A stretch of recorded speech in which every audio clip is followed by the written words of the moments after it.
শীঘ্রই লঞ্চ হতে যাচ্ছে ইনফিনিক্স হট 50i। তো আজকে এই ফোনটার সম্পূর্ণ রিভিউ নিয়ে হাজির হবো। তো ফোনটার ভালো দিক এবং খারাপ দিক সকল কিছু নিয়ে আজ আমরা বিস্তারিত আলোচনা করব। তো ভিডিওটা অবশ্যই মনোযোগ সহকারে দেখবেন এবং ভিডিওটা ভালো লাগলে অবশ্যই একটা লাইক দিবেন।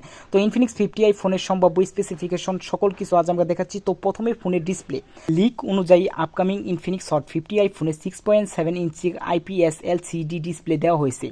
এই পাঞ্চ হল স্ক্রিনে 120 হার্টজ রিফ্রেশ রেট সাপোর্ট করতে পারে।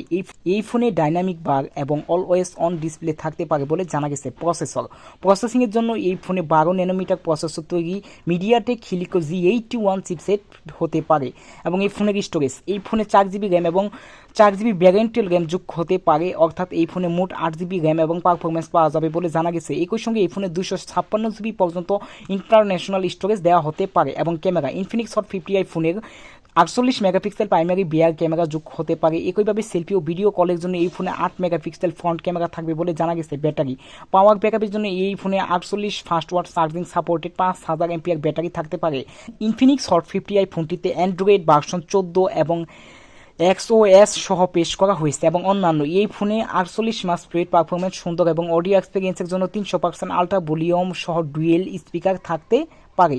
এছাড়াও এই ফোনটি তার কী কী ভ্যারিয়েন্টেবল থাকতে পারে তো সেটা আজ আমরা দেখাচ্ছি। তো ইনফিনিক্স ভারতের বাজারে তাদের হট 50 সিরিজ লঞ্চ করে দিয়েছে। এবার এই সিরিজের অধীনে ইনফিনিক্স হট 50i ফোনটি লঞ্চ করতে চলেছে। এই ফোনটি প্রথমে গ্লোবাল বাজারে পেশ করা হবে বলে শোনা যাচ্ছে। এটি এন্ট্রি লেভেলে ফোনটি ভারতে লঞ্চ করা হবে বলে আশা করা হচ্ছে।